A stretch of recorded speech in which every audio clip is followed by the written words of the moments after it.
Hey guys, and welcome back to another video. Today I'm going to be covering my top 3 personal favourite beginner ant species. Now, disagree all you want, but if you're starting out ant keeping, I would definitely recommend keeping one of these 3 species. I'll be basing my picks off of 3 categories, and giving them a rating from 1 to 5. The first category is cost. This is because if you're starting out, you're most likely going to fail. Everyone fails at least once, and it's how we learn. But by minimizing the cost, you can make sure that your fail isn't as well costly. The second category is going to be based on growth rate. This one is a bit more free for you to interpret, because maybe you might want a species that grows faster, or maybe one that grows a bit slower. And the third and probably most important category is difficulty, or how hard they are to keep. Certain species require more attention than others, such as a heat mat or certain humidity levels. And although those might sound like small things, over the time they rack up. Okay, so first off we're going to be looking at Messor barbarus.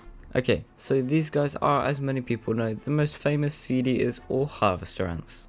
If you don't know what a harvester ant is, it just means that they use seeds to make what is known as ant bread, and then they feed that to their larvae. This means that you won't have to bother with feeding them protein like mealworms on the daily or every other day, and it just means that if you ever forget about them, then it's, well, not that big of a deal, because as long as they have water and seeds, they're fine. And due to them being the most popular harvester ants out there, their price is fairly low as they're very abundant and common. This means that you can get a queen for around £5, which is really good.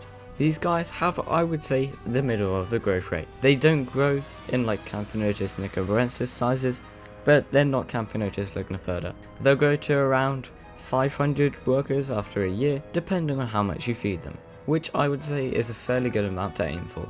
And finally, these guys are so easy to keep. All they need is water and seeds, but this doesn't mean that you'll succeed. There will always be a time you fail, but don't let that discourage you. Every ant keeper has went through it, so just know that it's not your fault, and some things are just up to fate. So overall, with the cost, I'm going to go for a 5 out of 5. These guys are about as cheap as they get, and unless they were free, they wouldn't be any cheaper. Now, growth rate, I'm going to give them a 3 out of 5. This isn't how good or bad they are, this is how fast they grow. Out of all the species of ants there are, I'd say they're about in the middle, which is a 3 out of 5. And finally, difficulty. I'm going to give these guys a 4 out of 5, as they need 3 things: water, seeds, and a place to stay.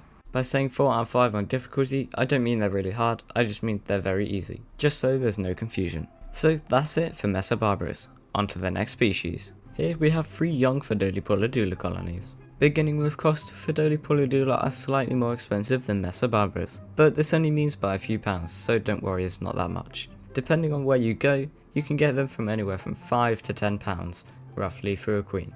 If you do buy a Pheidole paullidula queen, they'll be fully colostral, and that goes for all the species on this video. Fully colostral just means that when they're founding, you don't need to give them food or anything, just let them get their nanitics. Onto growth rate. This is really dependent on how much you feed them. If you keep supplying them with lots of protein, then they will grow significantly faster than if you don't. But they are on this list for a reason, and that's because they don't grow too fast to either be out of hand, but they grow fast enough to where you can notice the change and actually be quite happy with their progress. Roughly, from egg to worker, it's about 3 to 4 weeks. Now the final category, difficulty. Because these guys are a micro species, they're going to be harder to keep because, well, they're just smaller. This means that you will most likely need a proper setup for them, probably one from Wakushi because they tend to be pretty good in micro species, or Antkit UK, I like them for my micro species, but you could just keep them in a test tube setup for quite a while.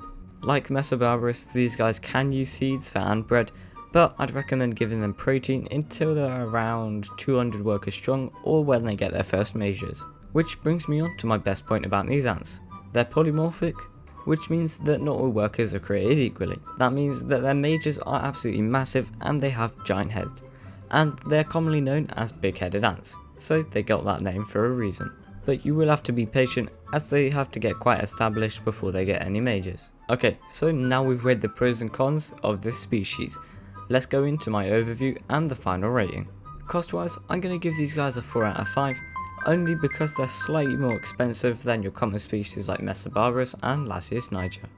Growth rate is again going to be a 3 out of 5, because they do take quite a while to get started. Although once these guys have got established, they can grow into the tens of thousands. Finally, we have difficulty. To start off with, these guys are an easy 4 out of 5, requiring seed, water, protein, and a place to live. However, when they grow after about 2 years to a formidable size, they will be a bit harder to keep, maybe a 3 or even a 2. But don't let this discourage you, as by the time they get to that size, you will be a good enough keeper to take care of them. So overall, if you want a bit more of a challenging species than Messor barbarus, I would go for these guys, or if you want a micro species, these guys. If you're still around at this point of the video, I'd like to thank you, and I would just like to say, if you are planning on getting a queen after this video, I'd definitely recommend visiting Kozant's shop, as he has some really good outwards that can help you support your queen through her founding stages and as they get older. Now, back to the video. The final species that I'll be putting on the list is Camponotus cinctellus, one that you may not have heard of before if you're new to ant keeping. I feature them in a few videos on my channel, and I put them in a parody from Ozants. Again, starting with cost, these guys are a bit more expensive than the other contestants of this video, ranging from £15 to £20. They're known as golden sugar ants, and they're slightly larger than Messor barbarus. If you're looking for a slightly larger and slower growing species, I'd go for these guys, because as we move on to growth rate, we'll see that they grow slower than the other species on this list. When founding, going from the queen to a few workers, and when they start booming, it takes about 3 months, so they are quite a slow startup. Again, these guys are polymorphic, which means that as the colony gets older, they'll get majors. Once they get to the size where they get majors, their growth rate will increase, but you'll also need to give them a lot more protein. Finally, we'll move on to difficulty. These guys don't eat seeds, so you'll need to give them a bit more attention. I'd recommend keeping them in a tubs and tubes, similar to this setup, as it's just easy. You can supply them with water through the test tubes, and you don't have to faff around with nest water. It just makes it easy for you. If you want to go for a nest, then be my guest. You'll also need to feed these guys around every 2 days, depending on the colony size. If they're a bit smaller, maybe once or twice a week, but as they start to grow a bit more, you'll need to feed them more. Although these guys are an African species, in my experience they don't require any heating.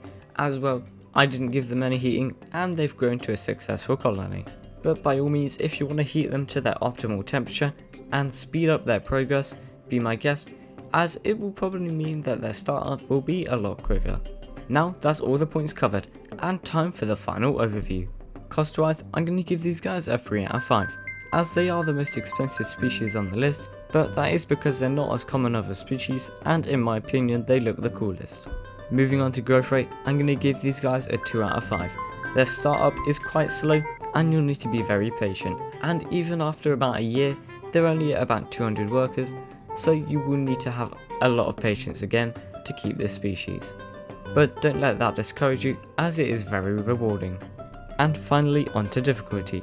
These guys are an easy 4 out of 5. They don't require any special treatment and can just be given sugar water and protein. Of course, along with normal water, usually provided in a test tube. Okay, so now that I've made my comment and my review on all the 3 species, tell me in the comments below which one you think you're gonna get, as I'd love to know. Thanks for watching to the end, don't forget to like and subscribe, and I'll see you in the next one. Later!